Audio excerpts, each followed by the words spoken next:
না না, এটা নতুন জিনিস। ভাই এই ব্যাটের দাম কত? এটা ৮৬,০০০ টাকা।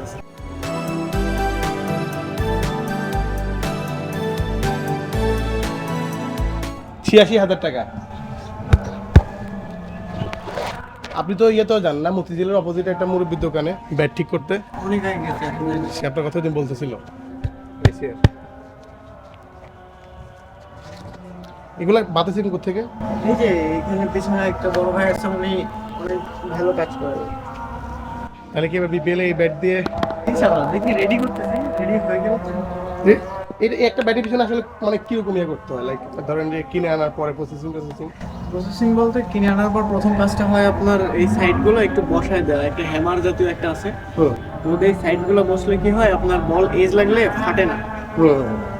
এটা বসে দেওয়া, আবার হ্যামারিং করতে হয় পুরোটা, তারপরে আপনার মানে নকিং করতে হয়, নকিং করতে করতে ব্যাটটা রেডি হয়।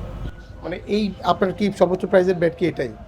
না, আমি কাতারে যেটা দেখেছি ওটা, ওটার দাম কত? ওটা ১,১৫,০০০।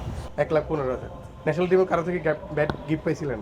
আমি শান্তভাইয়ের কাছ থেকে ব্যাট গিফট পাইছি অনেক আগে, আর কিছুদিন আগে বিজয় ভাই গিফট করছে। ওইগুলোর দাম কত? ওনাদের তো হাই কোয়ালিটি ব্যাট, ওগুলো তো স্পন্সারের ব্যাট। ওগুলো কত মানে লাখ দেড়েকের উপরে হবে? এরকমই।